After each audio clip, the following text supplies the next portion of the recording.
Pera o buhay ng anak mo? Umalingaw-ngaw ang malupit na boses ni Ricardo. Sa gitna ng bagyo, nakaluhod si Luz sa putik habang sa loob ng mansyon ay nagtatawanan si Amanda. Tinanggalan siya ng dangal at huling pag-asa, ngunit ang luhang pumapatak ay naging apoy. Babangon siya mula sa basurahan ng kanilang pang-aalipusta. Paano babaligtad ang mundo kapag ang haring nagtaboy sa kanya ay magmakaawang bumalik siya? Huwag mong isipin na dahil pinupunasan mo ang dumi ng matandang iyan, ay pamilya ka na rito. Hampas lupa ka pa rin, Luz, at nabibili ko ang buong pagkatao mo ng mga barya sa pitaka ko.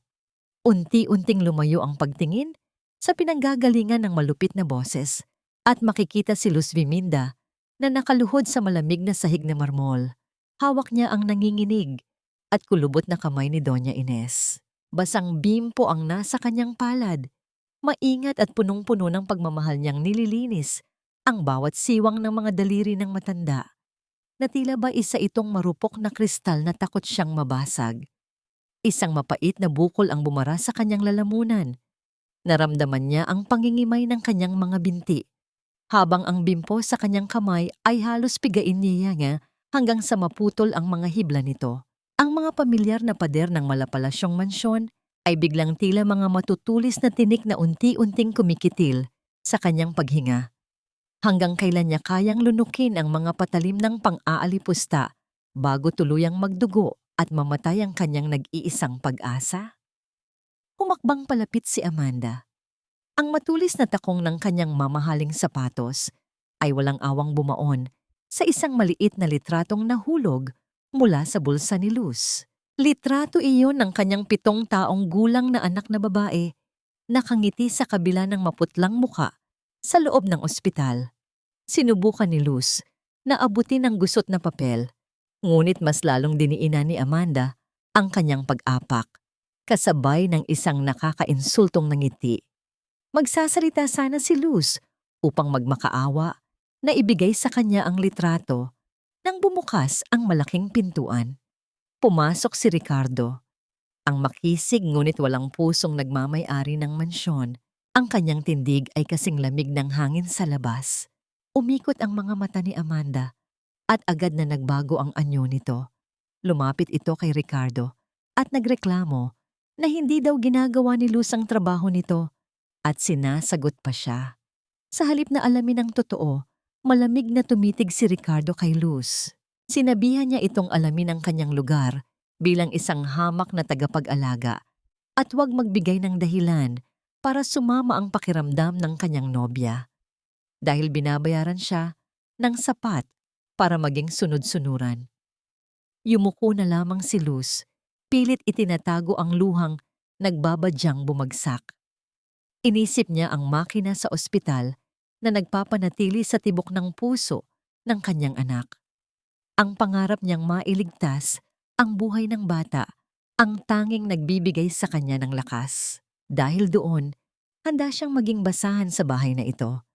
Wala siyang karapatang lumaban, wala siyang boses. Nang lisanin ni na Ricardo at Amanda ang silid, naiwan si Luz na nakaluhod pa rin. Pinupulot ang napunit na litrato ng anak. Naramdaman na lamang niya ang magaspang at malamig na daliri ni Doña Ines na dahan-dahang nagpunas sa luhang nakawala sa kanyang pisngi. Ang walang muwang na mata ng matandang may sakit ay may bahid ng pag-unawa. Isang tahimik na pakikiramay sa gitna ng kanyang magulong isipan. Umilaw ang luma at basag na telepono sa loob ng bulsa ni Luz. Isang mensahe mula sa ospital sa probinsya ang bumulaga sa kanyang paningin. Nakasaad doon ang halaga ng operasyon na kailangan ng bayaran sa lalong madaling panahon. Isang numerong imposibleng maabot ng isang ina na inilaan ang buhay sa pag-aalaga ng ibang pamilya. Habang pinipigilan ang paghikbi, tumayo si Luz upang itapon ang maruming tubig na ginamit niya kay Doña Ines. Habang naglalakad siya sa mahabang pasilyo, napadaan siya sa tapat ng silid ni Amanda na bahagyang nakaawang ang pinto. Narinig niya ang boses ng babae. Pabulong ngunit puno ng lason itong nakikipag-usap sa telepono. Pilit nitong kinukumbinsi ang kausap na ayusin na ang mga pekeng papeles ng medikal. Balak nitong ipasok ang matanda sa isang murang pasilidad para sa mga may malalang sakit sa isip sa susunod na buwan. Isang lugar kung saan hindi ito aalagaan ng maayos. Gagawin daw niya ito ng palihim kapag nagpunta sa ibang bansa si Ricardo upang tuluyan na siyang maging nag-iisang reyna ng mansyon at makuha ang lahat ng yaman. Napahawak si Luz sa pader dahil sa matinding kilabot na naramdaman habang mula sa kwarto sa dulo ng pasilyo, umalingaungaw ang isang mahaba at mabigat na pagbuntong hininga ni Doña Ines sa gitna ng madilim at tahimik na gabi. Ang sikat ng araw na tumatama sa naglalakihang bintanang gawa sa kristal ay hindi nagdadala ng init, kundi isang malamig na paalala ng pagkakakulong ni Doña Ines sa loob ng sarili niyang tahanan. Sa bawat umaga, ang ingay ng mga makinang sumusukat sa tibok ng puso at presyon ng dugo ang nagsisilbing musika sa silid na amoy gamot at kawalan ng pag-asa. Nakaupo ang matanda sa kanyang kama. Ang kanyang mga mata ay hungkag at nakatitig sa kawalan, tila isang bahay na matagal nang iniwan ng mga nakatira rito. Inihapag ng isang nurse ang isang mangkok ng kulay abong lugaw. Isang pagkaing siksik sa sustansya, ngunit wala ni katiting na lasa o pagmamahal. Kailangang maubos ito, Doña Ines. Ayon sa schedule, dapat ay tapos na kayong kumain 10 minuto na ang nakalilipas. Ang mariing utos ni Nurse Elena, ang head nurse na may mukhang kasing tigas ng semento. Umiling ang matanda at pilit na itinulak ang mangkok. Dahilan? Upang tumapon ng malapot na likido sa mamahaling kumot.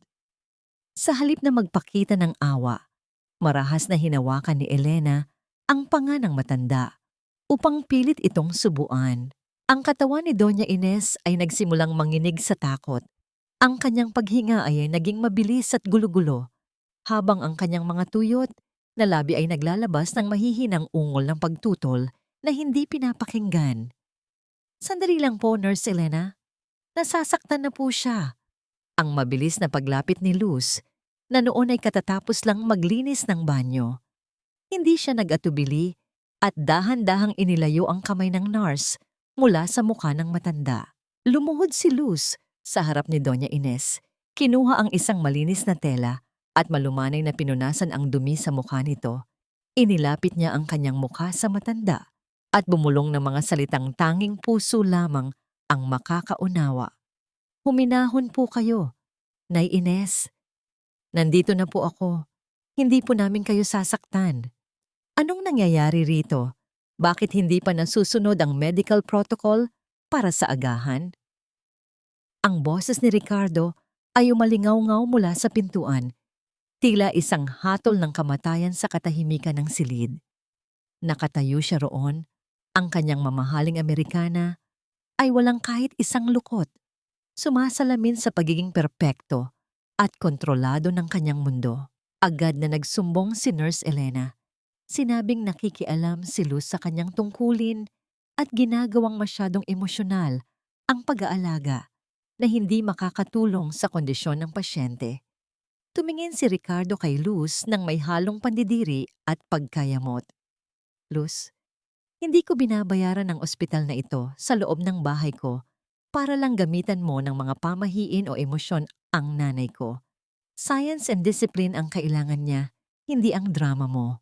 Huwag mong isipin na dahil mahilig kang mag-alaga ng bata sa probinsya nyo, ay alam mo na ang ginagawa mo rito. You are just a helper. Stick to your job and let the professionals do theirs. Napatungo si Luz. Ang kanyang mga daliri ay mahigpit na nakahawak sa laylayan ng kanyang uniforme. Nais niyang sabihin na ang kailangan ng matanda ay hindi lamang gamot, kundi ang presensya ng anak. Ngunit pinili niyang manahimik dahil sa takot na tuluyang matanggal sa trabaho.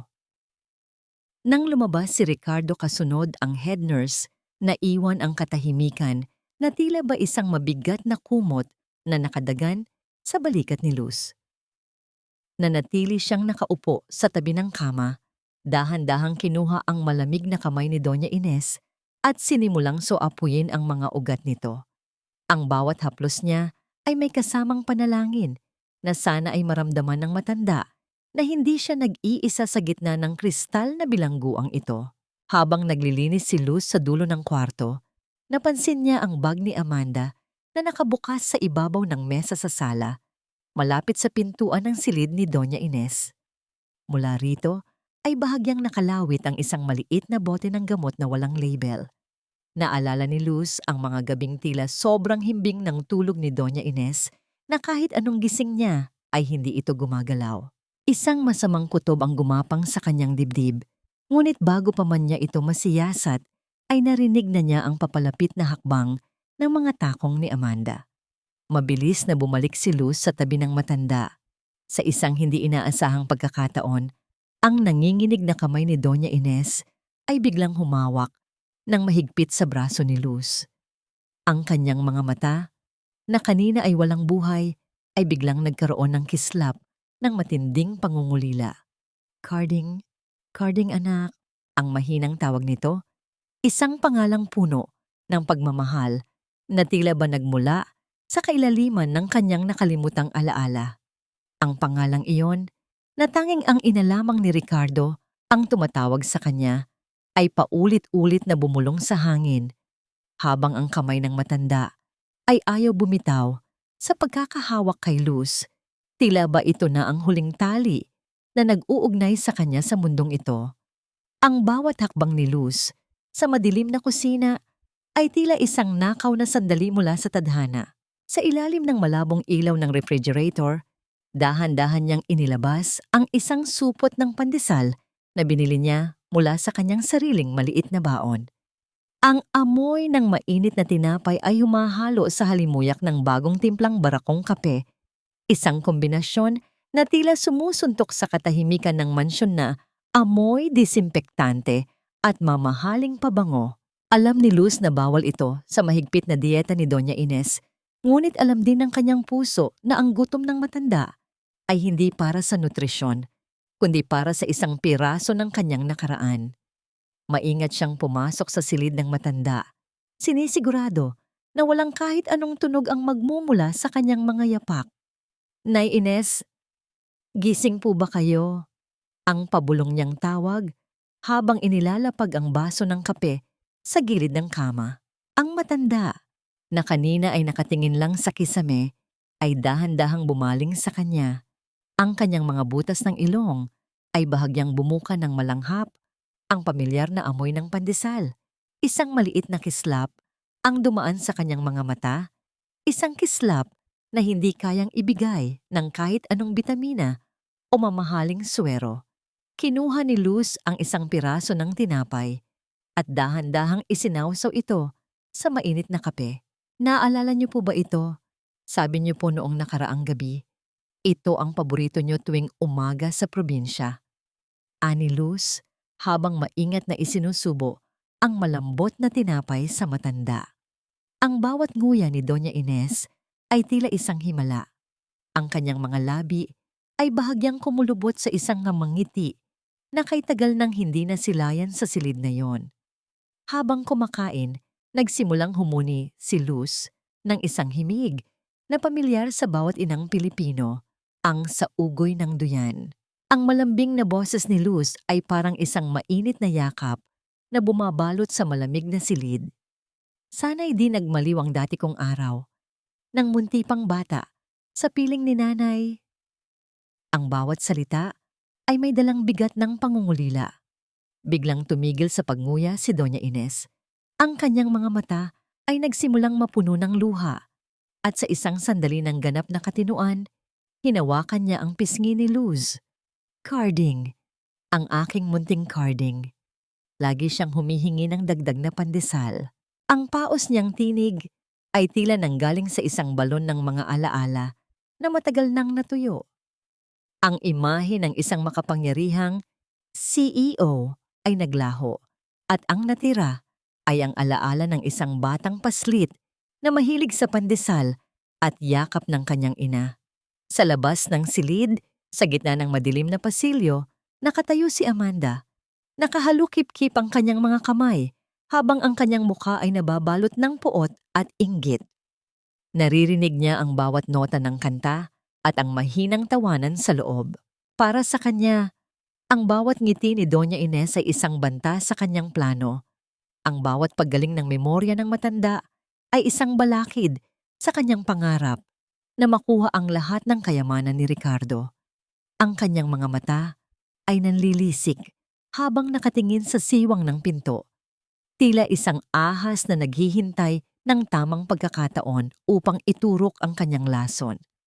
Dahan-dahang lumapit si Amanda at tumingin sa baso ng kape na may naiwan pang kaunting latak ng tinapay. Ang kanyang ngiti ay naging isang mapait na tawa na walang tunog. Isang plano ang nagsimulang mabuo sa kanyang isipan. Isang planong maglalagay kay Luz sa isang sitwasyong hindi niya matatatakasan. Kinuha ni Amanda ang kanyang telepono at kumuha ng litrato ng baso at ng supot ng pandesal, ang ebidensya na gagamitin niya upang wasakin ang tiwala ni Ricardo kay Luz. Bago pa man makatayo si Luz upang iligpit ang pinagkainan, ang katahimikan ng gabi ay biglang bumasag ng ang mga bisagra ng pinto ay dumaing sa biglaang pagtulak. Ang pinto ay bumukas ng malakas at tumama sa dingding. Nakatayo roon si Amanda. Ang kanyang mukha ay hindi na nagpapakita ng puot, kundi isang mapanuyang ngiti na tila nagsasabing nakuha na niya ang kanyang biktima. Ang liwanag mula sa pasilyo ay tumama sa mukha ni Luz na noon ay bakas ang matinding gulat at takot. Habang sa likuran niya, si Doña Ines ay muling bumalik sa kanyang mundo ng katahimikan. Tila isang kandilang biglang hinipan ng malakas na hangin. Ang bawat salita ni Amanda ay tila isang patak ng asido sa sugat ni Luz. Akala mo ba ay makakalusot ka sa akin? Isang tawag ko lang kay Ricardo. Kalaboso ang bagsak mo dahil sa paglapastangan sa utos ng mga doktor. Ang pabulong, ngunit mariing banta ni Amanda habang dahan-dahang kinukuha ang baso ng kape. Ang nanginginig na kamay ni Luz ay pilit na inaabot ang lalagyan, ngunit isang malakas na pagtabig ang ginawa ni Amanda. Dahilan upang gumulong ang baso sa sahig at dumanak ang itim na likido sa mamahaling alpombra. Walang imik si Luz, agad siyang lumuhod upang punasan ng kalat, habang ang kanyang puso ay tila isang tambol na mabilis ang pagtibok dahil sa takot. Sa loob ng opisina ni Ricardo, ang usok ng kanyang mamahaling sigarilyo ay humahalo sa lamig ng aircon. Pumasok si Amanda na may bakas ng pekeng pag-aalala sa kanyang mukha. Inilapag niya ang kanyang telepono sa harap ni Ricardo. Ipinapakita ang litrato ng pandesal at kape. "Ricardo, darling, look at this. I caught her again." Hindi lang niya binabaliwala ang medical protocol. Baka kung ano pang dumi ang ipapakain niya sa mami mo. What if she gets food poisoning? O baka naman sinusuhulan niya si Doña Ines para makuha ang loob nito at makapagnakaw sa bahay na ito? Ang boses ni Amanda ay puno ng malambing na lason, isang sining ng gaslighting na unti-unting bumubulag sa katwiran ni Ricardo. Naningkit ang mga mata ni Ricardo habang nakatingin sa litrato. Ang kanyang disiplina ay tila tinapakan ng isang hamak na katulong. Sinabihan ko na siya. Bakit matigas ang ulo niya? Ang mariing tanong ni Ricardo, habang ang kanyang kamao ay dahan-dahang nagkukubli ng galit. Kinuha ni Amanda ang pagkakataong ito upang magpatuloy. Sinabi niya na napansin din niyang tila may nawawalang alahas sa kanyang silid at baka si Luz ang kumuha nito dahil sa laki ng kailangan nitong pera para sa anak sa probinsya. Ang bawat salita ay sadyang idinisenyo upang gawing kriminal ang bawat kilos ng katapatan ni Luz. Upang masigurado ang kanyang panalo, iminungkahi ni Amanda ang pagkakabit ng mga lihim na kamera sa loob ng silid ni Doña Ines para makita mo ang totoong kulay niya, Ricardo. Para malaman mo kung paano niya tinatrato ang mami mo kapag wala tayo? Ani Amanda, habang hinahaplos ang balikat ng nobyo. Sa kabila ng pag-aalinlangan, ang takot ni Ricardo para sa kaligtasan ng kanyang ina ang nanaig. Tumawag siya ng isang tekniko upang palihim na maglagay ng mga hidden camera sa mga sulok na hindi mapapansin sa loob ng isang lumang orasan, sa pagitan ng mga libro at sa ilalim ng lampara. Nang hapong iyon, habang abala ang lahat sa paghahanda para sa pagdating ng mga tekniko, dahan-dahang lumapit si Luz kay Ricardo upang magpaalam na magsisimula na siyang maglinis. Isinagawa ni Luz ang tradisyonal na pagmamano, kinuha ang kamay ni Ricardo at inilapat sa kanyang noo bilang tanda ng respeto. Saglit na napatitig si Ricardo sa magaspang at pagod na kamay ng babae. May bahagi sa kanyang puso na gustong maniwala sa katapatan ni Luz, lalo na't nakikita niya ang pagbuti ng mood ng kanyang ina, ngunit mabilis itong nalamon ng mga duda na itinanim ni Amanda. Binawi ni Ricardo ang kanyang kamay nang may kasamang malamig na tingin na tila ba ang hawak ni Luz ay may dalang sakit. Hindi na malaya ni Luz na habang inaayos niya ang una ni Doña Ines, isang maliit na pulang ilaw ang nagsimulang kumislap mula sa loob ng orasan sa dingding. Ang bawat haplos niya, bawat pabulong na panalangin, at bawat patak ng kanyang pawis ay nagsimula nang mairehistro sa monitor na nasa loob ng opisina ni Ricardo. Sa kabilang dako ng mansyon, pumasok si Amanda sa maliit at masikip na kwarto ni Luz. Maingat niyang inilagay ang isang mamahaling singsing na brilyante sa ilalim ng manipis na kutsyon ni Luz, isang ebidensya na tatapos sa lahat ng laban ng babae. Ang gabi ay balot ng panganib, habang ang pulang ilaw ng kamera ay patuloy na kumukurap, tila isang mata ng demonyo na naghihintay ng maling pagkilos. Sa gitna ng katahimikan, narinig ni Luz ang mahinang pag-uusap ni Amanda sa telepono sa labas ng pintuan. Handa na ang lahat. Sa pag-alis ni Ricardo bukas, sisiguraduhin kong wala nang babalik ang bahay ang hampas lupang yan. Napahawak si Luz sa kanyang dibdib. Ang kaba ay tila isang malakas na agos na nagnanais siyang lunurin, habang ang tanging tanglaw niya ay ang mahimbing na pagtulog ni Doña Ines na wala ring malay sa nagbabadyang unos. Ang malakas na panginginig ng kanyang lumang telepono sa loob ng bulsa ay tila isang babala ng kamatayan na bumasag sa katahimikan ng kusina. Sa bawat segundo ng pag-vibrate nito, tila binabare na ang puso ni Luz ng isang matinding kaba. Nang buksan niya ang screen, ang bawat salitang nababasa niya sa mensahe mula sa probinsya ay tila mga patalim na unti-unting humihiwa sa kanyang pag-asa. Luz, kailangan na ng 50,000 piso para sa operasyon ng anak mo bukas.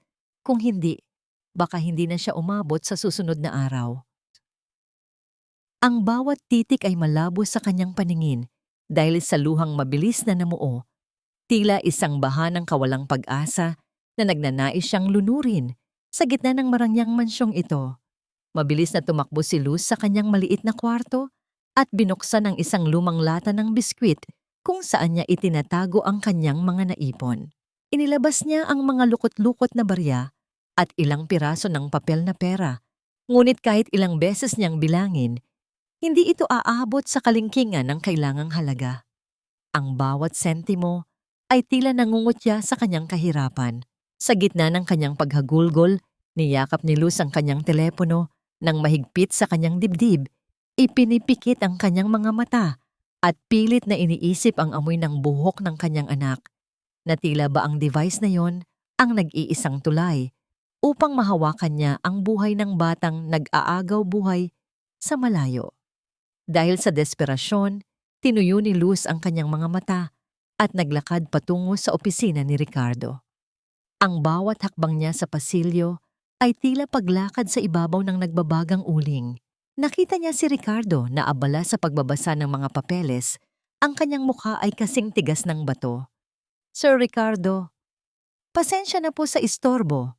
Ang panginginig ng boses ni Luz ay hindi niya maitago. "Sir, nagmamakaawa po ako. Ang anak ko po, Kailangan niya ng operasyon bukas. Maaari po ba akong humingi ng kahit kaunting advance sa sahod ko?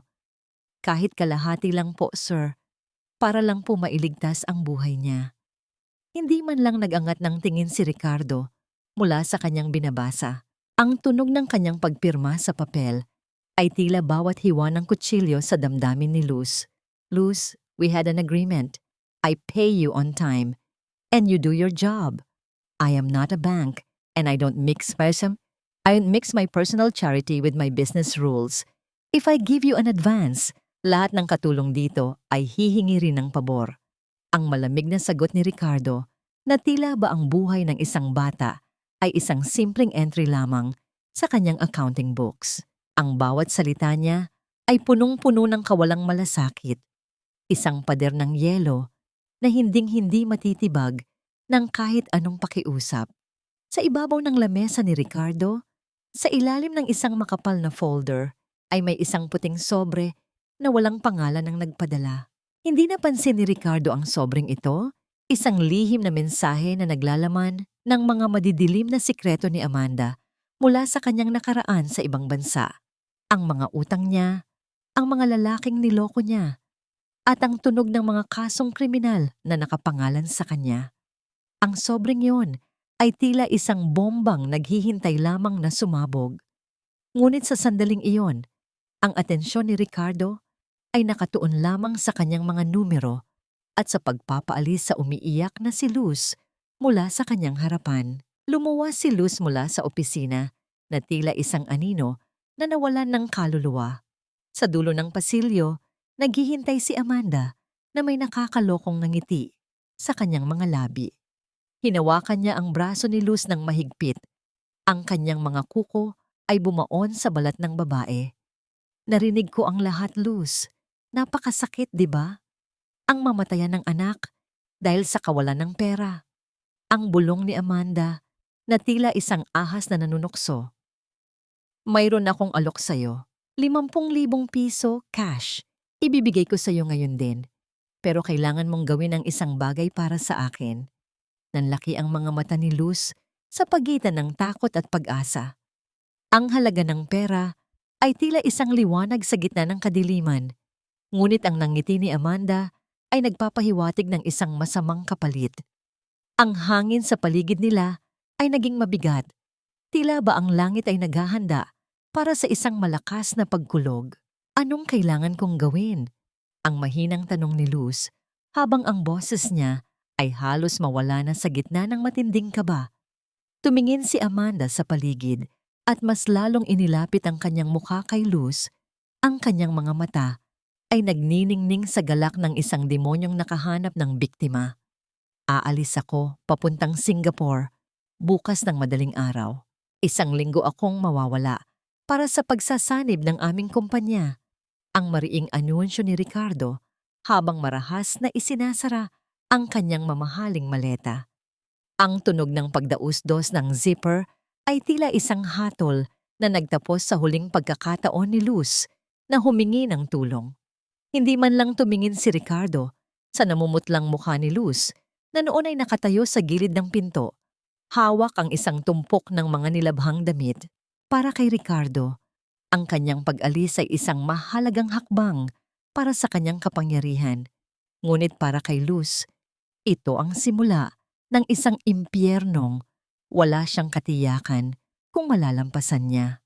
Bago lumabas, dumaan muna si Ricardo sa silid ni Doña Ines. Ang matanda ay tila nakaramdam ng kaba. Ang kanyang mga payat na daliri ay pilit na humahawak sa manggas ng Amerikana ng anak. Ang tela ay nabanat sa pagitan ng kanilang mga kamay. Isang huling pagkapit ng isang inang natatakot na maiwan sa dilim. Ngunit sa halip na yakap, isang malamig na pagtanggal ng kamay ang ginawa ni Ricardo. Mom, please, huwag kang maging malikot. I'm doing this for your treatment. Magpakabait ka rito kay Amanda. Ang huling bilin niya na tila ba kinakausap lamang ang isang batang walang iniisip. Ang pintuan ay sumara ng may bigat. Iniwan ang matanda na nakatitig sa kawalan, habang ang tunog ng papalayo niyang mga hakbang ay dahan-dahang naglalaho sa pasilyo. Sumakay si Ricardo sa kanyang sasakyan. Ang banayad na panginginig ng makina ay naramdaman niya sa kanyang upuan habang unti-unting lumalayo ang mansyon sa kanyang paningin. Inilabas niya ang kanyang telepono at binuksan ang isang application. Sa screen, lumitaw ang malilinaw na anggulo ng silid ng kanyang ina. Ang maliliit na pulang tuldok sa monitor ay patuloy na kumukurap, hudyat na ang bawat galaw sa loob ng silid na yon ay nakatala na sa kanyang memorya. Nakita niya si Luz na dahan-dahang lumalapit sa kanyang ina upang ayusin ang kumot nito.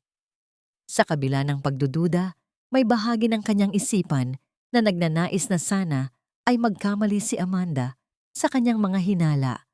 Ngunit ang takot na maloko ay mas matimbang sa kanyang puso. Pagkaalis ni Ricardo, ang aura ni Amanda ay biglang nagbago. Mula sa pagiging malambing na nobya, naging isa siyang diktador sa loob ng bahay. Tinawag niya ang lahat ng mga katulong at ang kusinero sa gitna ng sala. Lahat kayo, maliban kay Luz, ay may isang linggong bayad na bakasyon. Ngayon din, ay umalis na kayo at magpahinga sa inyong mga pamilya. I want this house quiet while Ricardo is away. Ang utos niya na may kasamang mapanuyang ngiti.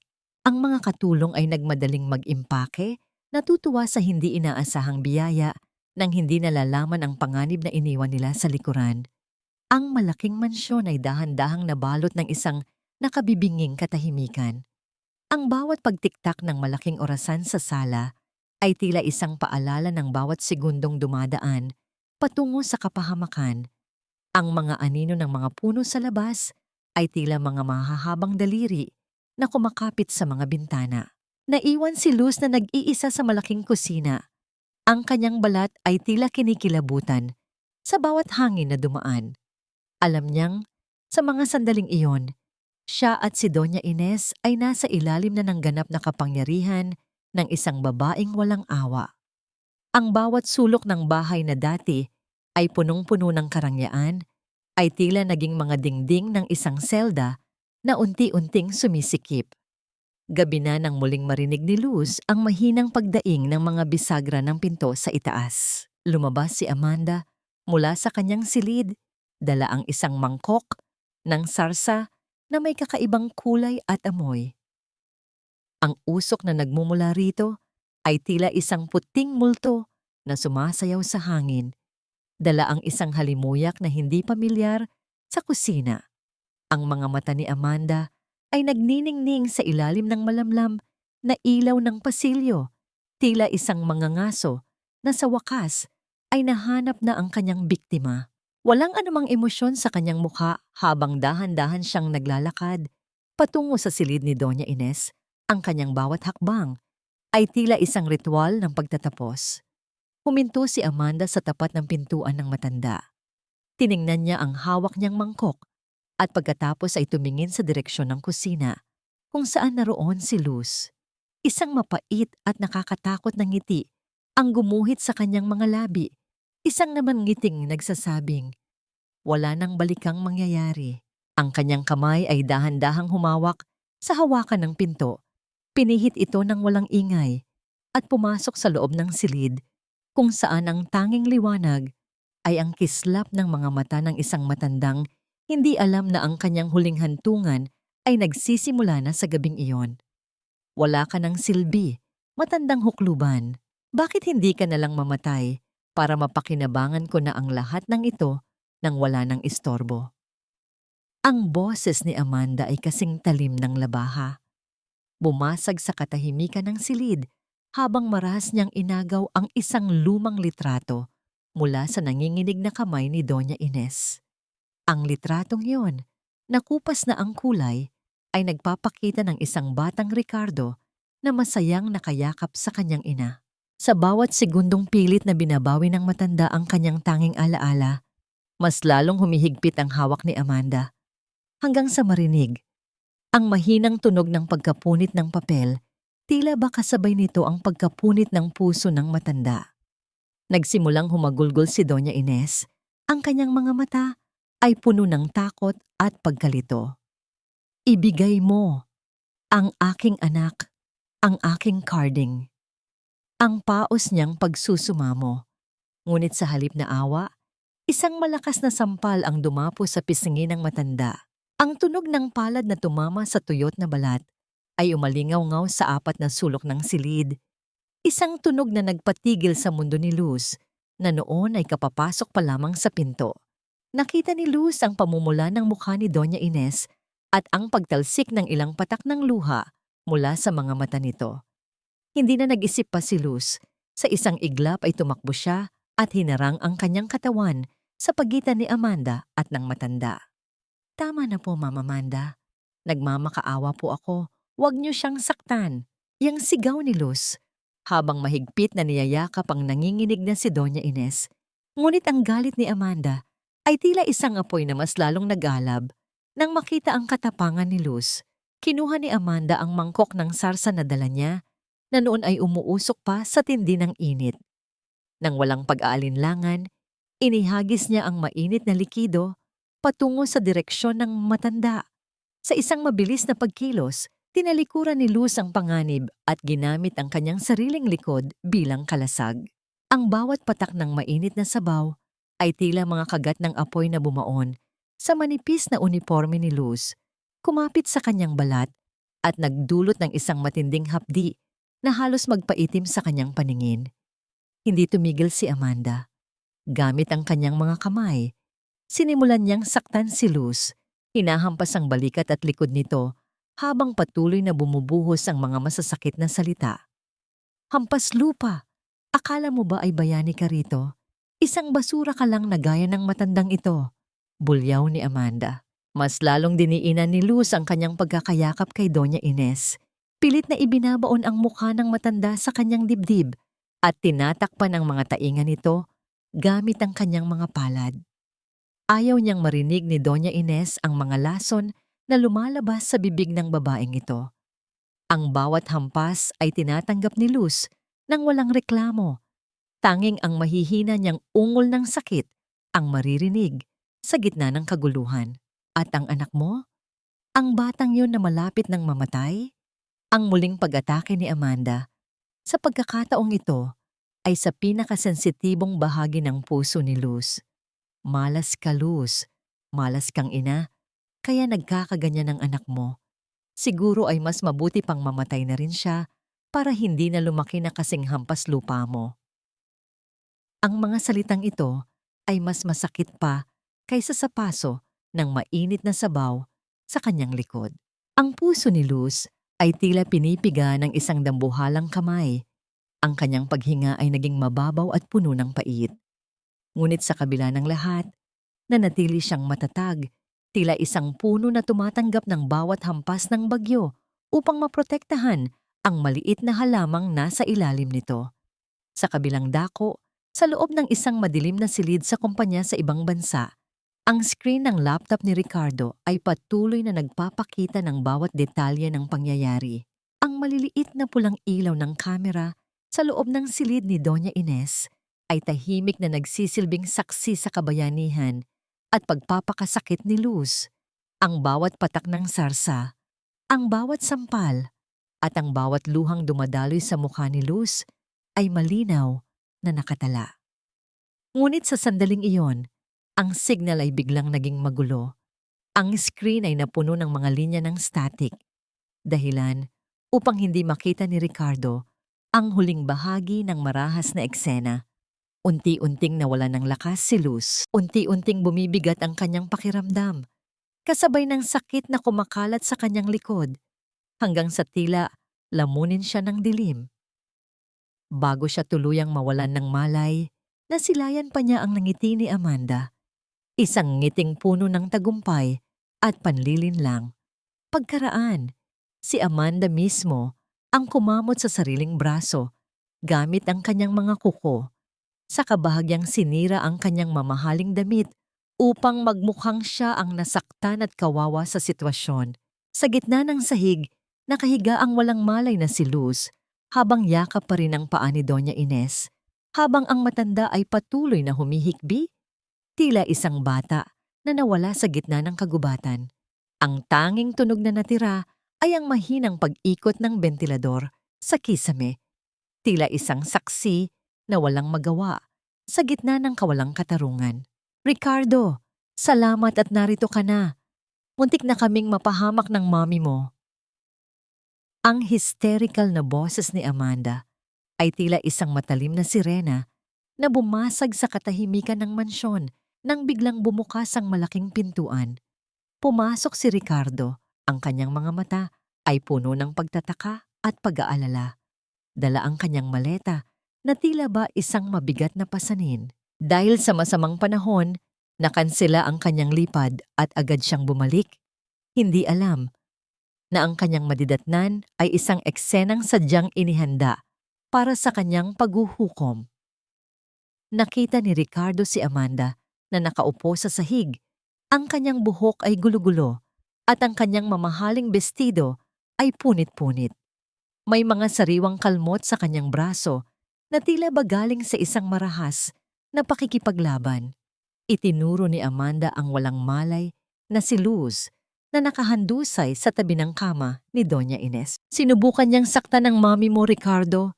Pinigilan ko siya, pero pati ako ay kinalmot niya at pinagtangka ang saktan. Tignan mo ang ginawa niya sa silid na ito. Ang bawat hikbi ni Amanda ay tila isang perpektong pagganap sa isang dula. Bawat luha ay sadyang idinisenyo upang pukawin ang galit ni Ricardo. Dahan-dahang nagkamalay si Luz. Ang unang naramdaman niya ay ang matinding hapdi sa kanyang likod, na tila ba may mga buhay na uling na nakadikit sa kanyang balat. Ang bawat paggalaw niya ay nagdudulot ng isang kirot na halos magpahinto sa kanyang hininga. Sir, Ricardo? Ang nanghihina niyang tawag habang pilit na bumabangon.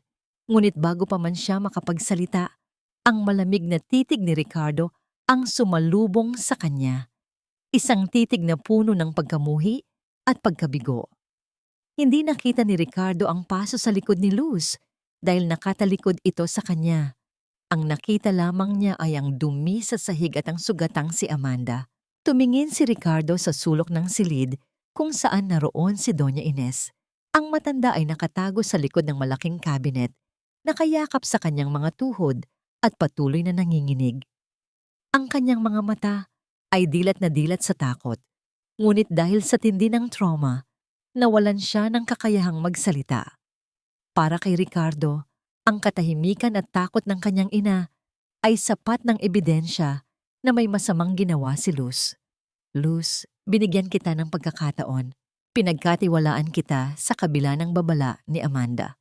Ang boses ni Ricardo ay naging malalim at puno ng panganib, tila isang bagyong nagbabadyang sumabog.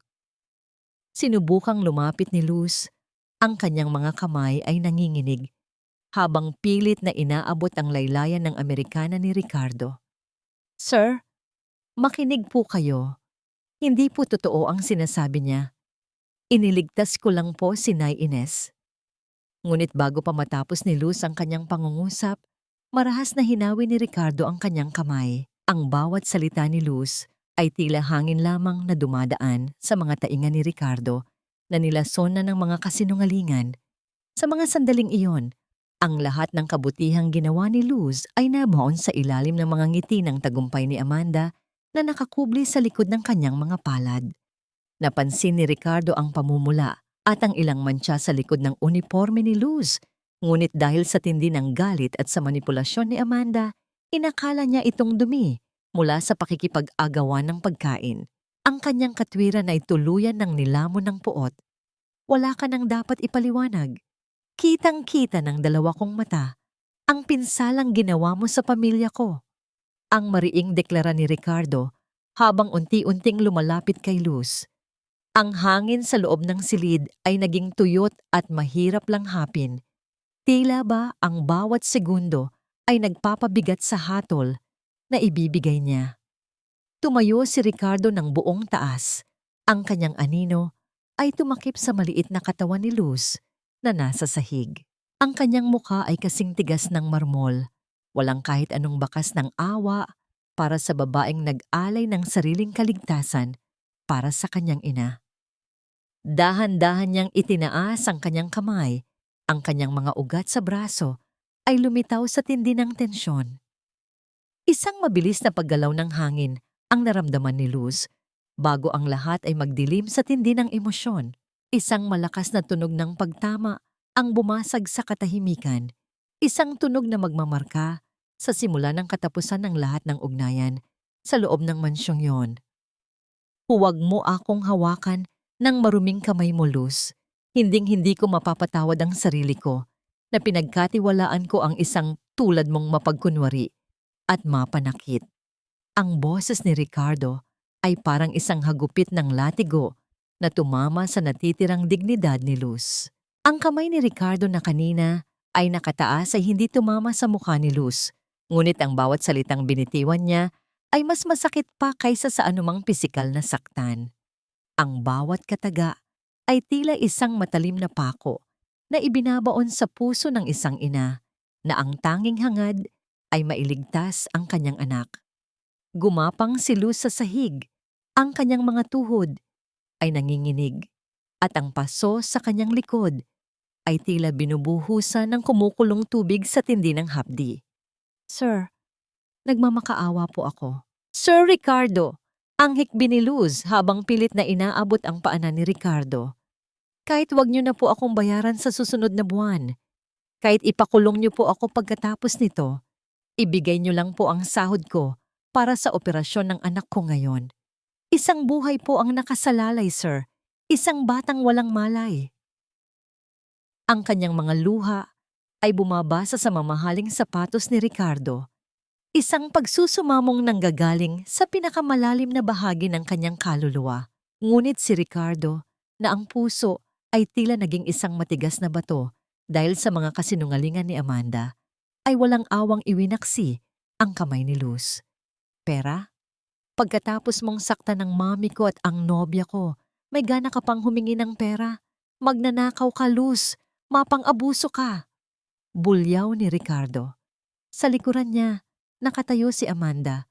Bahagyang nakatakip ang kamay sa bibig upang itago ang isang mapanuyang ngiti ng tagumpay. Inutusan ni Ricardo ang mga armadong gwardiya ng mansyon na kaladkarin si Luz palabas. Ang mga magagaspang na kamay ng mga lalaki ay humawak sa braso ni Luz. Hinihila siya palayo sa silid na naging saksi sa kanyang pagpapakasakit. Ang pintuan ng mansyon ay bumukas ng malakas at sumalubong ang bagsik ng isang malakas na bagyo. Ang hangin ay humahampas sa mga puno at ang ulan ay tila mga libu-libong karayom na tumutusok sa balat. Walang awang itinulak si Luz palabas ng tarangkahan. Ang kanyang katawan ay bumagsak sa maputik na kalsada. Ang lamig ng ulan ay agad na pumasok sa kanyang mga sugat. Isang malakas na tunog ng pagsara ng bakal na gate ang umalingaw-ngaw. Isang tunog na tila pinal na hatol na wala na siyang babalikan. Sa gitna ng dilim, sumigaw si Luz. Ang kanyang boses ay nabaon sa ingay ng kulog at kidlat. Ang pangalan ng kanyang anak ang tanging salitang lumalabas sa kanyang mga labi habang siya ay nakadapa sa putikan, mag-isa at sugatan. Sa loob ng mansyon, sa itaas na palapag, tumakbo si Doña Ines patungo sa malaking bintanang kristal. Ang kanyang mga payat na daliri ay pilit na kumakalmot sa matigas na salamin habang pinapanood ang paglayo ni Luz sa gitna ng dilim. Isang mahaba at nakapanindig balahibong hiyaw ang nagmula sa lalamunan ng matanda. Isang hiyaw na tumatawag sa pangalan ng tanging taong nagparamdam sa kanya ng pagmamahal. Ang bawat patak ng ulan sa labas ng bintana ay tila naging mga luha ni Doña Ines. Isang maliit na butil ng luha ang dahan-dahang gumulong sa kanyang kulubot na pisngi at nanatili sa ibabaw ng malamig na salamin. Tila isang huling mensahe para sa taong pilit na inilalayo sa kanya. Isang lumang sasakyan na may sirang ilaw ang dahan-dahang huminto sa tapat ng nakahandusay na si Luz. Ang tunog ng lumang makina ay humahalo sa hagupit ng hangin. Isang anino ang lumabas mula sa loob nito. Dala ang isang payong na pilit nilalabanan ang lakas ng ulan. Hindi makita ni Luz ang mukha ng taong ito dahil sa labo ng kanyang paningin at sa tindi ng ulan. Ngunit naramdaman niya ang isang mainit na kumot na ibinalot sa kanyang nanginginig na katawan. Bago siya tuluyang mawalan ng malay, naramdaman niya ang pag-angat sa kanya mula sa putikan. Isang estranghero ang nagbigay ng pansamantalang kanlungan sa gitna ng unos. Sa loob ng silid ni Doña Ines, ang matanda ay biglang tumigil sa kanyang paghiyaw. Ang kanyang mga kamay ay humawak ng mahigpit sa kanyang dibdib. Ang kanyang paghinga ay naging mabilis at tila may malaking nakabara sa kanyang hininga. Ang kanyang mga mata ay nanatiling nakatitig sa bintana. Ngunit ang ningning nito ay dahan-dahang naglalaho. Sa gitna ng katahimikan ng silid, ang tunog ng monitor ng kanyang puso ay nagsimulang maglabas ng isang mabilis at hindi regular na ritmo. Bago ang matanda ay tuluyang bumagsak sa sahig, walang malay at halos wala ng hininga. Habang sa malayo ay muling gumuhit ang isang matalim na kidlat sa kalangitan. Ang bawat tunog ng makina sa tabi ng kama ni Doña Ines ay tila isang mabilis na pagbilang ng mga natitirang sandali ng kanyang buhay. Sa loob ng ICU, ang amoy ng kamatayan ay humahalo sa lamig ng aircon, isang atmosperang kayang pumatay sa kahit anong pag-asa. Nakatayo si Ricardo sa harap ng bintanang kristal ng silid. Ang kanyang mga mata ay pagod at puno ng hindi maipaliwanag na bigat. Dumating ang doktor. Ang kanyang mukha ay kasing seryoso ng isang hatol sa korte. "Mr. Montelibano, ginagawa namin ang lahat, pero ang katawan ng iyong ina ay hindi na tumutugon sa mga gamot. Tila nawalan na siya ng kagustuhang lumaban. Wala na siyang determinasyong mabuhay." Ang bawat salita ng doktor ay tila isang malakas na sampal sa mukha ni Ricardo.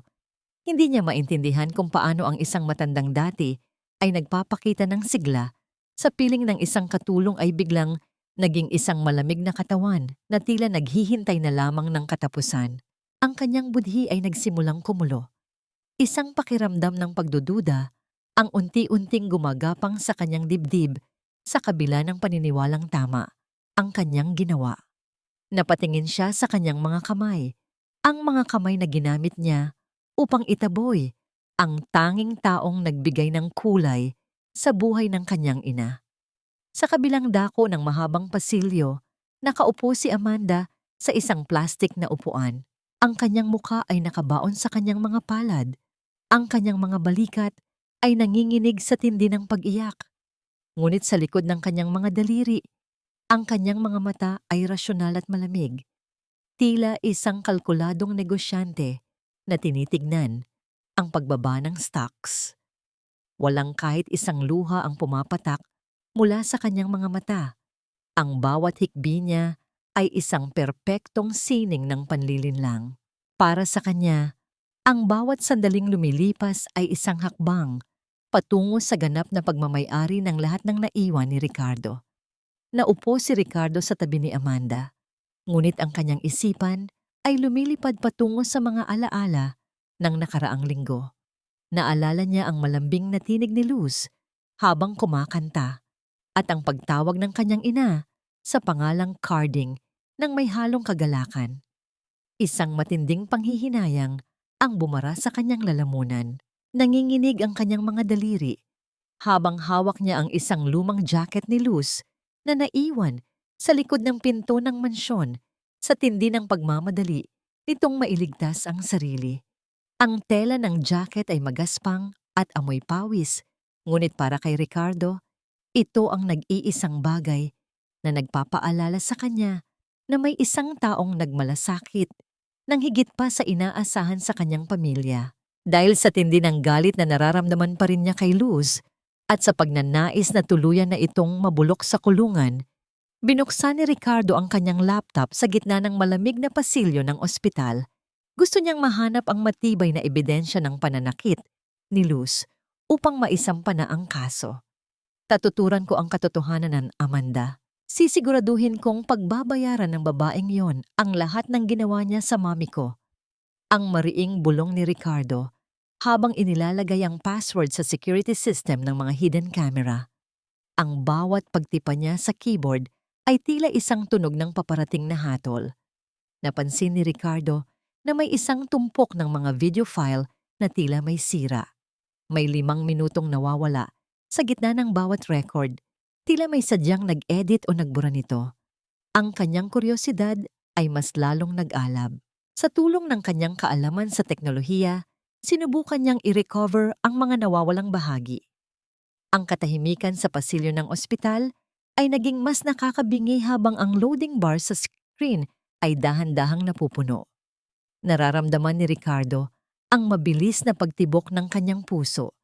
Tila isang babala na ang katotohanang malalaman niya ay hinding-hindi na niya matatakasan. Ang screen ng laptop ay biglang nagliwanag, hudyat na handa na ang video para panoorin. Ang liwanag nito ay tumama sa nanunuyot na mukha ni Ricardo. Habang sa likuran niya, si Amanda ay biglang tumigil sa kanyang pekeng pag-iyak at napatingin sa direksyon ng laptop nang may halong kaba. Isang pamilyar na boses ang unang narinig mula sa speaker. Ang boses ni Amanda na puno ng lason at puot. Ang unang frame ng video ay lumitaw at doon, sa gitna ng malinaw na anggulo ng kamera, ay nakita ni Ricardo ang isang eksenang kailanman ay hindi niya inasahan. Ang kanyang hininga ay biglang tumigil. Ang kanyang mga mata ay nanlaki sa tindi ng gulat habang ang tunay na demonyo ay nagsimulang maghubad ng kanyang maskara sa harap ng kanyang paningin. Wala ka ng silbi, matandang hukluban. Bakit hindi ka na lang mamatay? Ang boses ni Amanda sa video ay tila isang kulog na yumanig sa buong pagkatao ni Ricardo.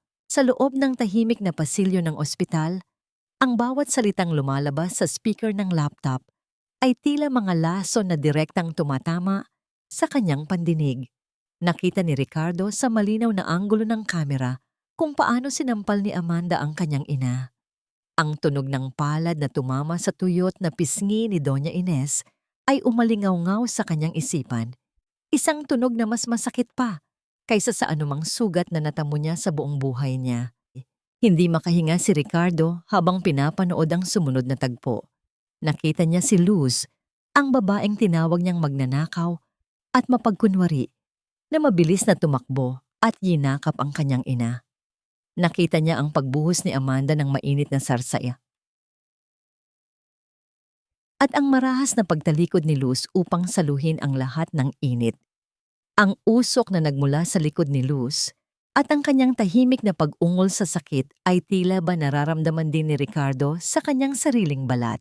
Ang bawat hampas at bawat tadyak ni Amanda kay Luz habang ito ay nakaluhod at pinoprotektahan ang matanda ay tila mga kutsilyong humihiwa sa puso ni Ricardo. Ang kanyang mga luha ay nagsimulang pumatak sa keyboard. Ang bawat butil ay tila naglalaman ng lahat ng kanyang pagsisisi. Anong ginawa ko? Anong ginawa ko sa'yo, Luz? Ang pabulong niyang panalangin na puno ng pait. Naalala niya ang bawat pagsusumamo ni Luz para sa sahod nito upang mailigtas ang kanyang anak. Naalala niya ang kanyang sariling tawa at ang kanyang malamig na pagtanggi. Siya ang tunay na halimaw sa kwentong ito. Siya ang pumatay sa pag-asa ng isang inang walang ibang hangad, kundi ang kabutihan ng lahat. Ang kanyang mundo ng kapangyarihan at yaman ay biglang nagmukhang isang basura sa harap ng kadalisayan ng puso ni Luz. Dahan-dahang inangat ni Ricardo ang kanyang tingin mula sa laptop. Ang kanyang mga mata ay nanlilisik sa galit. Isang galit na hindi pa niya naramdaman kailanman. Tumingin siya kay Amanda na noon ay nakaupo pa rin at nagkukunwaring umiiyak. Ang bawat hikbi ni Amanda ay tila isang insulto sa kanyang pagkatao. Tumayo si Ricardo. Ang kanyang buong katawan ay nanginginig sa tindi ng emosyon. Ang hangin sa pasilyo ay tila naging kasing bigat ng tingga habang dahan-dahan siyang naglalakad patungo sa babaeng itinuring niyang nobya, ngunit isa palang traidor sa kanyang buhay. Amanda. Ang boses ni Ricardo ay naging malamig at puno ng panganib, tila isang apoy na nagkukubli sa ilalim ng yelo. Nang marinig ang kanyang pangalan, tumingala si Amanda na may bakas pa ng pekeng luha sa kanyang mukha. Ngunit nang makita niya ang laptop na hawak ni Ricardo at ang video na nakatigil sa eksena ng kanyang pananakit, ang kanyang mukha ay biglang namutla. Ang maskara ng kanyang kabutihan ay tuluyan ng nagiba at ang tanging natira ay ang takot sa kanyang mga mata. Hindi na nakapagsalita si Amanda. Ang bawat paliwanag na nais niyang sabihin ay tila pako na bumara sa kanyang lalamunan. Hindi na nag-aksaya ng panahon si Ricardo. Isinara niya ang laptop ng may matinding puwersa at tumalikod. Ang bawat hakbang niya palayo kay Amanda ay tila isang pagtakas mula sa isang madilim na bangungot. Kailangan niyang mahanap si Luz. Kailangan niyang ayusin ang lahat bago maging huli ang lahat. Ang bawat segundo ay tila isang taon sa kanyang pakiramdam habang iniisip ang kalagayan ng anak ni Luz na baka sa mga sandaling iyon ay wala na ring buhay dahil sa kanyang katigasan ng loob. Ang kanyang puso ay sumisigaw ng tawad. Isang tawad na hindi niya alam kung karapat-dapat pa niyang matanggap. Lumingon si Ricardo sa pinto ng ICU kung saan naroon ang kanyang ina. Isang huling tingin na puno ng pangako na ibabalik niya ang taong nagbigay ng tunay na pag-ibig sa matanda. Mabilis siyang tumakbo patungo sa elevator. Ang bawat pagtunog ng floor indicator ay tila pagpiga sa kanyang dibdib. Nang makarating siya sa parking lot, agad niyang pinaandar ang kanyang sasakyan. Ang tunog ng gulong na humahampas sa kalsada ay humahalo sa lakas ng ulan na tila ba nakikiramay sa kanyang dalamhati. Sa gitna ng dilim at basa na kalsada, iisang pangalan lamang ang paulit-ulit na binubulong ng kanyang puso. Luz, Amanda, tumingin ka sa akin. Ang boses ni Ricardo ay kasing lamig ng kamatayan. Bawat pantig ay tila isang patalim na dahan-dahang humihiwa sa hangin ng ospital. Dahan-dahang nag-angat ng tingin si Amanda. Ang kanyang mukha na kanina ay punong-puno ng pekeng pighati ay biglang nabalutan ng malapot na takot. Nang makita niya ang laptop ni Ricardo na nakabukas at ang video na nakatigil sa sandaling sinasampal niya ang matanda, ang kanyang mga labi ay nanginginig at nawalan ng kulay. Sinubukan niyang abutin ang braso ni Ricardo.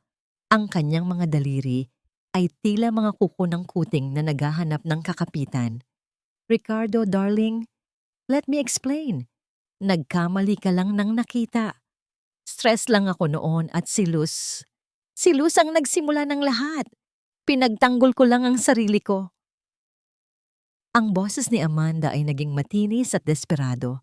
Isang huling pagtatangka ng manipulasyon na dati ay laging tumatalab kay Ricardo. Ngunit sa pagkakataong ito, ang mga mata ni Ricardo ay hindi nabulag. Marahas niyang iwinaksi ang kamay ni Amanda, dahilan upang matumba ang babae sa sahig. Ang tunog ng pagtama ng katawan ni Amanda sa malamig na tiles ay hindi nagdulot ng kahit anong awa sa puso ni Ricardo. Kinuha ni Ricardo ang laptop at marahas na inihagis ito sa paanan ni Amanda. Ang tunog ng pagkabasag ng screen at ang pagkalat ng mga piraso ng plastik ay tila ba simbolo ng pagkawasak ng kanilang relasyon. Huwag mong babanggitin ang pangalan ni Luz gamit ang marumi mong bibig. Nakita ko ang lahat, Amanda. Nakita ko kung paano mo tinalo ang demonyo sa sarili mong kasamaan. Nakita ko kung paano mo sinaktan ang nanay ko at kung paano mo pinahirapan ang taong nagligtas sa kanya mula sa iyo. Ang bawat sigaw ni Ricardo ay punong-puno ng puot na matagal na nabaon sa ilalim ng kanyang pagiging kontrolado.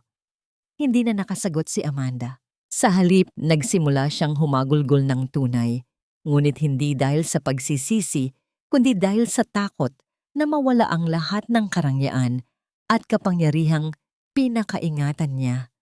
Please, Ricardo, huwag mo akong iwan. I love you. Gagawin ko ang lahat, magbabago ako. Ang pagsusumamo niya habang nakaluhod at pilit na niyayakap ang binti ni Ricardo. Ngunit walang anumang emosyon sa mukha ng lalaki. Dahan-dahan niyang kinuha ang singsing na brilyante mula sa kanyang bulsa. Ang singsing na dapat ay simbolo ng kanilang kinabukasan at inihagis ito sa sahig. Pagkatapos, Gamit ang kanyang sapatos, diniinan at giniling niya ang mamahaling alahas hanggang sa marinig ang mahinang tunog ng pagkakabitak nito. Tapos na tayo, Amanda. Wala ka nang babalikang mansyon at wala ka nang makukuhang kahit isang sentimo sa akin. Ang mariing deklara ni Ricardo. Sa sandaling iyon, 2 pulis ang lumapit mula sa dulo ng pasilyo. Ang tunog ng kanilang mga mabibigat na sapatos ay nagsilbing huling hantungan para kay Amanda. Iniharap ni Ricardo ang video evidence sa mga awtoridad. Nakita ni Amanda ang mga posas na dahan-dahang inilalabas at ang lamig ng bakal na kumapit sa kanyang mga pulso ay tila ba ang pinal na hatol ng tadhana. Kinaladkad siya palayo habang nagsisisigaw at nagwawala. Ngunit walang sino man sa pasilyo ang nag-abalang tumingin sa kanya ng may awa. Naiwan si Ricardo na mag-isa sa gitna ng malawak at malamig na ospital. Ang kanyang puso ay tila isang hungkag na kuta na nilamon ng apoy ng pagsisisi. Napatingin siya sa kanyang sariling refleksyon sa bintanang kristal. Nakita niya ang isang lalaking mayaman sa pera, ngunit dukha sa pagkatao. Ang bawat sentimo ng kanyang yaman ay tila ba mga tinik na tumutusok sa kanyang budhi habang iniisip niya ang hirap na dinaranas ni Luz dahil sa kanyang katigasan. Anong halaga ng lahat ng ito kung wala na ang taong nagturo sa akin kung paano magmahal? Ang pabulong niyang tanong sa kawalan, habang ang hangin sa paligid ay tila bumubulong din ng pangalan ni Luz. Biglang tumunog ang kanyang telepono sa loob ng bulsa. Mabilis niya itong sinagot. Umaasa na may balita na tungkol sa kinaroroonan ni Luz. Ang boses ng kanyang assistant sa kabilang linya ay puno ng pag-aalangan. Sir, nahanap na namin ang kinaroroonan ni Luz sa isang maliit na squatters area sa dulo ng lungsod. Pero sir, kailangan niyo pong magmadali. Sabi ng mga kapitbahay, kanina pa silang sumisigaw ng saklolo sa loob ng bahay nila. Mukhang napakasama na po ng lagay ng lahat doon. Ang baptit sa panga ni Ricardo ay humigpit. Ang kaba sa kanyang dibdib ay naging isang matinding takot na tila ba ang mundo ay unti-unti nang naglalaho sa kanyang paningin. Ang bawat pag-ikot ng gulong ng sasakyan ni Ricardo sa maputik at makipot na daan ng squatters area ay tila isang pagpiga sa kanyang puso. Ang amoy ng basura, imbornal at bulok na kahoy ay humahalo sa lamig ng gabi, isang mundong napakalayo sa kristal na mansyong kanyang kinagisnan. Bumaba si Ricardo mula sa kanyang kotse, ang kanyang mamahaling sapatos na balat ay agad na bumaon sa malapot na putik. Hindi niya alintana ang dumi.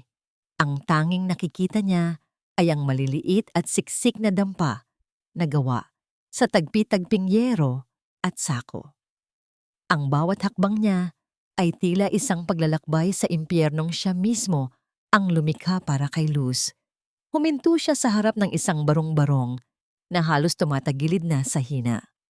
Mula sa loob, narinig niya ang mahinang ubo ng isang bata, isang tuyot at masakit na tunog na tila ba bawat hininga ay isang pakikipaglaban sa kamatayan. Dahan-dahang itinulak ni Ricardo ang pintong gawa sa manipis na plywood. Ang nakita niya sa loob ay tila isang punyal na direktang tumama sa kanyang kaluluwa. Nakaupo si Luz sa isang lumang kutsyon sa sahig. Yakap-yakap ang kanyang anak na babae na kasing puti na ng papel ang balat. Ang liwanag mula sa isang pirasong kandila ay nagpapakita ng panginginig ng mga balikat ni Luz habang mahina siyang humihikbi.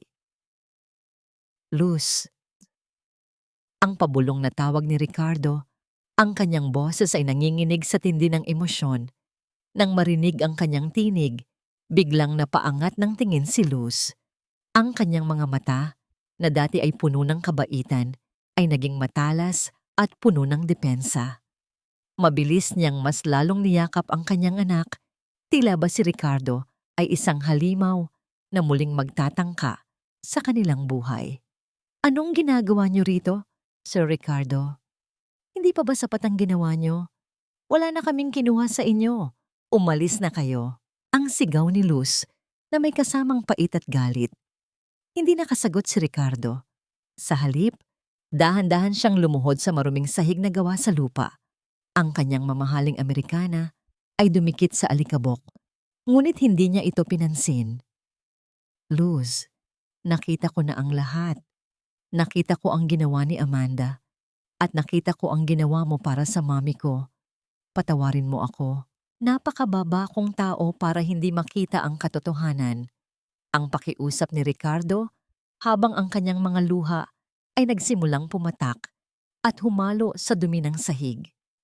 Inilabas niya ang isang makapal na sobre ng pera at inialay ito kay Luz.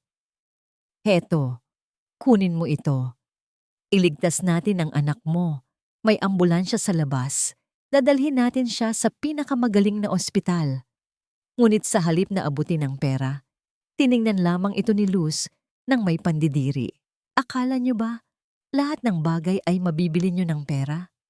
Ang buhay ng anak ko, ang tiwala ko, barya lang ba ang tingin niyo sa amin? Ang mariing tanong ni Luz, habang ang kanyang boses ay pumipiyok sa tindi ng ugal. Umalis na kayo, Sir Ricardo. Hindi ko kailangan ng pera niyo kung galing ito sa isang taong walang puso. Kaya naming mabuhay nang wala kayo.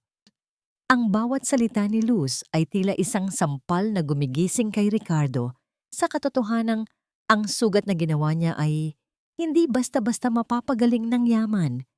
Tumayo si Ricardo nang may bigat sa dibdib. Alam niyang hindi sapat ang isang sorry para mabura ang hirap na dinanas ni Luz.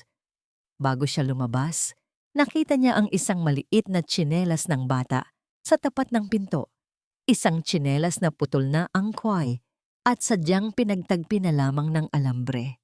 Maingat niya itong pinulot at inayos sa gilid. Isang maliit na kilos ng pagmamalasakit sa gitna ng kanyang naglalakihang kasalanan. Lumabas si Ricardo sa dampa. Ang ulan ay patuloy na bumubuhos. Tila ba sinusubukang hugasan ang kanyang budhi na balot ng pagsisisi. Habang naglalakad siya pabalik sa kanyang sasakyan, tumunog ang kanyang telepono. Ang doktor mula sa ospital ni Doña Ines ang tumatawag. Mr. Montelibano, gising na po ang mami niyo, pero ayaw niyang kumain o uminom ng gamot. Isang pangalan lang ang paulit-ulit niyang binubulong. Hinahanap niya si Luz. Napahinto si Ricardo sa gitna ng putikan. Tumingin siya pabalik sa barong-barong ni Luz, ang tanging pag-asa para sa kanyang ina at para sa kanyang sariling kaligtasan. Ang tunog ng kanyang mabilis na paghinga ay humahalo sa bawat patak ng ulan sa kanyang mukha, habang ang tadhana ay muling naglalatag ng isang napakahirap na pagsubok para sa kanya. Hindi pera ang nagligtas sa anak ko, kundi ang isang milagrong hindi ko inakalang darating mula sa taong sumira ng aming buhay. Ang pabulong na panalangin ni Luz ay humahalo sa amoy ng alkohol at disinfektante sa loob ng pampublikong ospital. Isang gabi matapos ang marahas na pagtataboy niya kay Ricardo, nakatanggap siya ng tawag mula sa admin, isang hindi kilalang charity foundation, ang nagbayad ng buong halaga ng operasyon ng kanyang anak. Alam ni Luz sa kaibuturan ng kanyang puso kung sino ang nasa likod nito, ngunit ang kanyang galit ay tila isang malaking pader na pilit niyang itinatayo upang huwag muling masaktan. Kinabukasan, sa gitna ng init ng katanghalian sa squatters area, isang hindi pamilyar na tunog ang bumasag sa katahimikan. Ang tunog ng martilyo na tumatama sa mga pako at ang pagdaus-dos ng lagari sa kahoy. Lumingon si Luz at halos hindi niya makilala ang lalaking nasa ibabaw ng bubong ng kanyang barong-barong. Wala na ang mamahaling Amerikana ni Ricardo. Suot niya ay isang simpleng puting t-shirt na basang-basa na ng pawis at ang kanyang mga kamay na sanay sa pagpirma ng mga milyon-milyong kontrata ay puno na ng dumi at galos habang pilit niyang inaayos ang mga butas na yero. Pinanood ni Luz ang bawat kilos ni Ricardo mula sa malayo. Nakita niya ang pagod sa mga mata nito, ang bawat pagbuntong hininga sa tindi ng init. at ang kawalan ng reklamo sa kabila ng duming bumabalot sa kanyang pagkatao. Isang kakaibang kirot ang naramdaman ni Luz sa kanyang dibdib, isang halo ng awa at pagkalito. Nang bumaba si Ricardo mula sa hagdan, iniabot ni Luz ang isang baso ng malamig na tubig. Ang kanilang mga daliri ay bahagyang nagtagpo sa baso. Isang kuryente ng emosyon ang tila dumaloy sa pagitan nila. Dahilan upang mabilis na bawiin ni Luz ang kanyang kamay habang ang kanyang puso ay nagsisimulang tumibok ng mas mabilis. Bakit niyo ba ito ginagawa, Sir Ricardo? Hindi niyo kailangang magpakahirap ng ganito. Ang mahinang tanong ni Luz habang nakatingin sa lupang putikan. Huminga ng malalim si Ricardo. Ang amoy ng pawis at katapatan ay mas matimbang pa kaysa sa anumang pabangong ginamit niya noon. Inilabas niya ang kanyang telepono at may ipinarinig na recording kay Luz.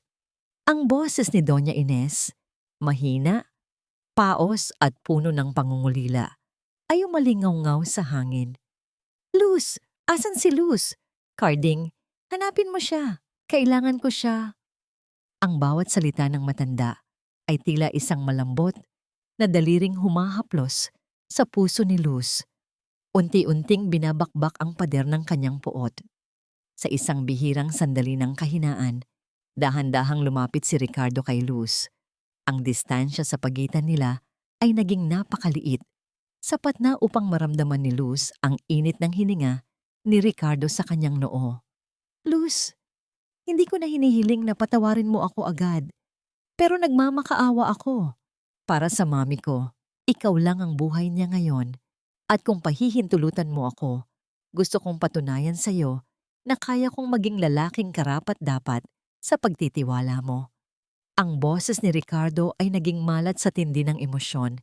Ipinatong niya ang kanyang ulo sa balikat ni Luz ng napakagaan, isang huling pagsuko ng kanyang pagiging makapangyarihan sa harap ng babaeng nagturo sa kanya ng tunay na kahulugan ng malasakit. Hindi itinulak ni Luz si Ricardo.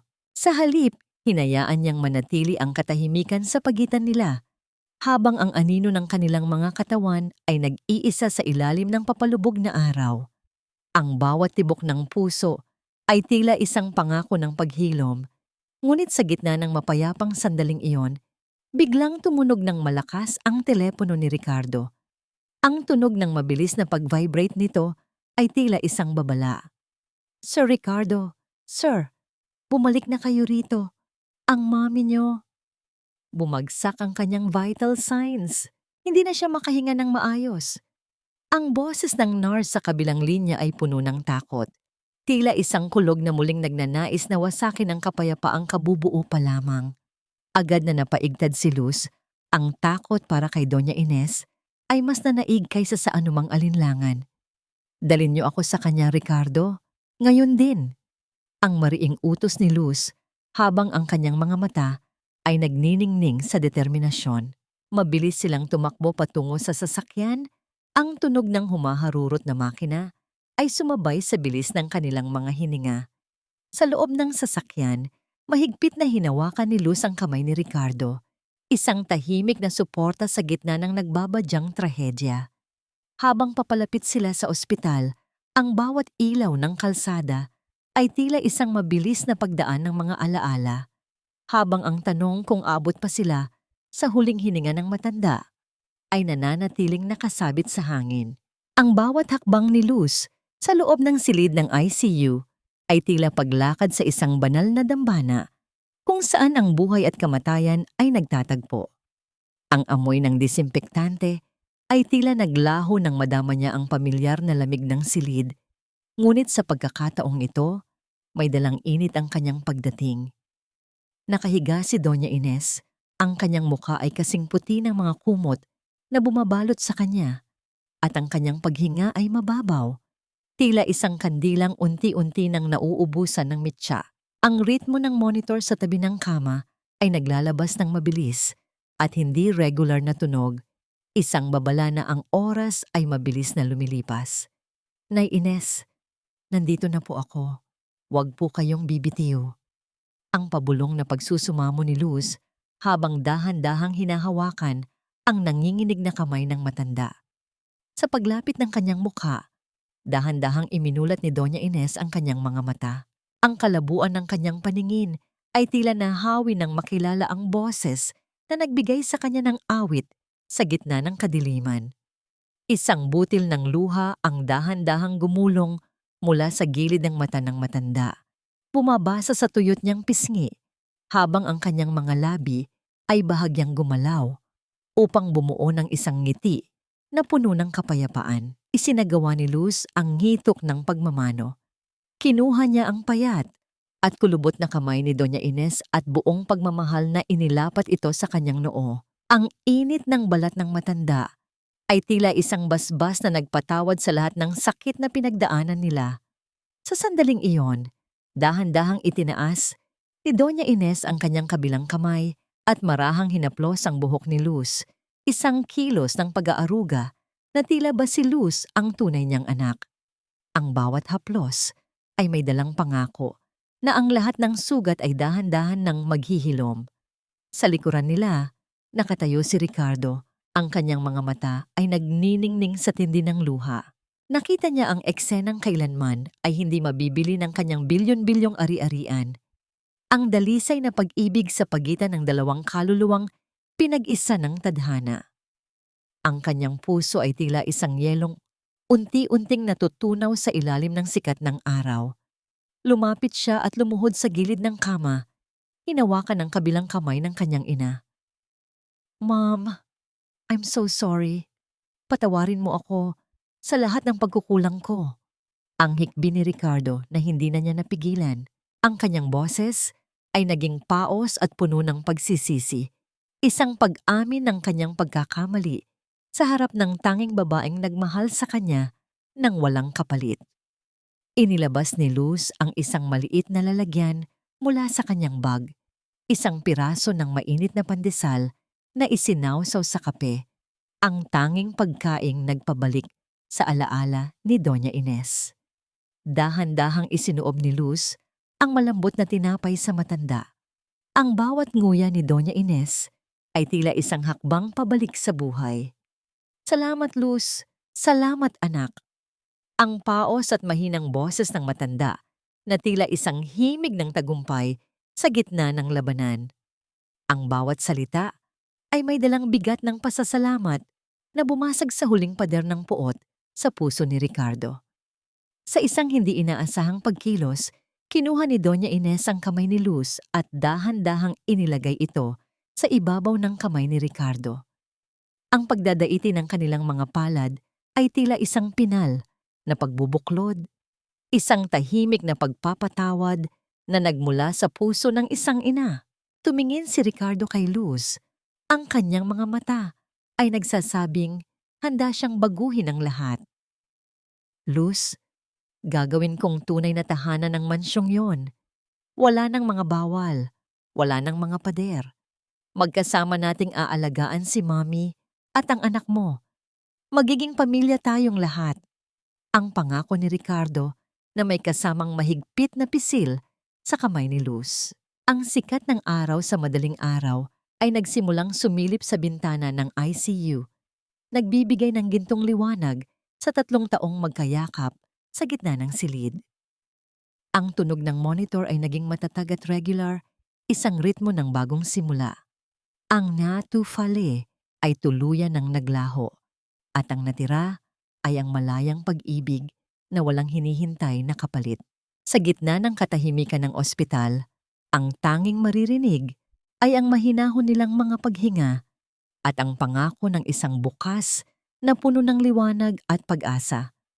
Habang ang anino ng nakaraan ay dahan-dahang natutunaw sa init ng kanilang pagkakaisa. 2 taon ang mabilis na lumipas at ang mansyong Montelibano ay hindi na isang kulungang kristal na amoy gamot at kawalan ng pag-asa. Sa halip, ang bawat sulok nito ay puno na ngayon ng halimuyak ng mga namumukadkad na rosas sa hardin at ang masarap na amoy ng bagong lutong pandesal tuwing umaga. Ang mga bintanang kristal na dati ay tila mga pader ng isang selda ay palaging nakabukas ngayon. Hinahayaan ang sariwang hangin at ang huni ng mga ibon na pumasok at magbigay ng buhay sa bawat silid. Ang bawat hakbang sa pasilyo ay hindi na nagdadala ng kaba, kundi ang masayang ingay ng mga yapak ng isang batang malusog at masigla, ang anak ni Luz na si Maria, na ngayon ay itinuturing na ring tunay na apo ni Doña Ines. Sa malawak na beranda, nakaupo si Doña Ines sa kanyang paboritong tumba-tumba. Bagamat may mga sandali pa rin na naliligaw ang kanyang isipan sa mga alaala ng nakaraan, ang kanyang mukha ay hindi na bakas ng takot. Maingat niyang hinahawakan ang kamay ni Luz habang pinapanood nila si Maria na naglalaro sa damuhan. Salamat, Luz. Salamat sa pagbabalik ng liwanag sa bahay na ito. Ang mahinang bulong ng matanda na may kasamang matamis na ngiti. Ang bawat haplos ni Luz sa kulubot na kamay ni Doña Ines ay isang patunay na ang tunay na pagpapatawad ay hindi lamang sa salita, kundi sa bawat segundong inilalaan mo para sa taong mahal mo. Ang katahimikan sa pagitan nila ay hindi na nakabibingi, kundi puno ng isang malalim na pag-uunawa at kapayapaan na tanging pag-ibig lamang ang makapagbibigay. Lumabas si Ricardo mula sa loob ng bahay, dala ang isang tasa ng kape para kay Luz. Wala na ang kanyang dating madilim na aura, ang kanyang mga mata ay nagniningning na ngayon sa kagalakan at kapanatagan. Hon, kape mo. At huwag mong kalimutan, may appointment tayo mamaya para sa charity foundation natin. Ang malambing na sabi ni Ricardo habang dahan-dahang humahalik sa noo ni Lucy. Ang kanilang ugnayan ay hindi na nakabase sa kapangyarihan o pera, kundi sa isang matatag na pundasyon ng respeto at katapatan. Napagtanto ni Ricardo na ang pinakamalaking kayamanan na maaari niyang ariin ay hindi ang kanyang bilyon-bilyong ari-arian, kundi ang pagkakataong makita ang ngiti ng kanyang pamilya sa bawat pagsikat ng araw. Sa malayo, sa loob ng isang madilim at masikip na selda ng kulungan, ginkakarot ni Amanda ang kanyang sariling mga kuko sa dingding habang ginkakagat ang kanyang mga labi sa tindi ng inggit at poot. Ang tanging kasama niya ay ang mga anino ng kanyang sariling kasamaan, habang ang tunog ng bawat pagtiktak ng oras ay tila isang walang katapusang paalala ng kanyang mga pagkakamali. Ang karma ay tila isang malupit na guro na nagturo sa kanya na ang kapangyarihang nakuha mula sa pananakit ng iba ay isang mabigat na kadenang hihila sa iyo pababa sa huli. Walang sino man ang bumibisita sa kanya at ang tanging naririnig niya ay ang tunog ng pag-iisang tila unti-unting lumalamon sa kanyang pagkatao. Ang bawat pagsikat ng araw sa mansyong Montelibano ay isang paalala na ang bawat sugat, gaano man ito kalalim, ay may kakayahang maghilom kung hahayaan itong haplusin ng tapat na pagmamahal.